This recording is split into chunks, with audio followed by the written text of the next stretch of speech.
તો મોરબીના નવલખી રોડ પર યમુનાનગર પાસે આગની આડમાં અજાણ્યા લોકોએ સરકારી અનાજનો જથ્થો સળગાવી દેતા તપાસનો ધમધમાટ શરૂ થયો છે। યમુનાનગરમાં સ્મશાનની નજીક આગનો બનાવ બનતા ફાયર ફાઇટરોએ પાણીનો મારો ચલાવીને આગ કાબૂમાં લીધી હતી।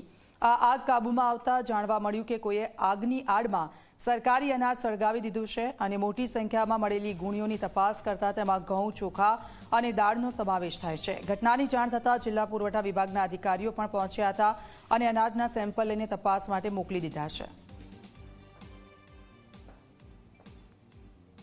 આ ટ્રેક્ટર નાખે છે પાર તોડને જે પાણાના રેતીને ધૂળને, તો અમે ગેટ 8 દીથી તાળું નથી માર્યું, નકર તાળું મારતા। કોઈ પણ આવે તો અમારા ઘરે ચાવી લેવા આવતા, પણ અમે 8 દીથી તાળું નથી માર્યું એટલે કોઈક મોકો જોઈ અને રાતે ઠલવી ગયો। 8 દી પહેલાં કાંઈ હતું નહીં, 8 દીથી અમે અહીંયા આવ્યા નથી। આ આગ લઈ ગઈ એટલે અમને ફોન આવ્યા એટલે દોડીને આવ્યા, ત્યાં અમે આ જોયું કે અહીંયા હળેલ અનાજ પડ્યું છે। જથ્થો તપાસતા ઘઉં અને ચોખાનો જથ્થો તથા તુવેરદાર અને ચણાનો બી જથ્થો મળ્યો છે। ઘઉં અને ચોખાના બી એક્ઝેક્ટ સમય ના કહી શકાય, એવો તપાસનો વિષય છે અને સેમ્પલ મોકલેથી ખબર પડશે। પરંતુ તુવેરદાર અને ચણાનું જે સેમ્પલ લીધું એના માર્કાના આધારે ખ્યાલ આવે છે કે 2018-19નો જથ્થો મળી આવેલ છે। જે અંતર્ગત MDM અને ICDSનો જથ્થો છે।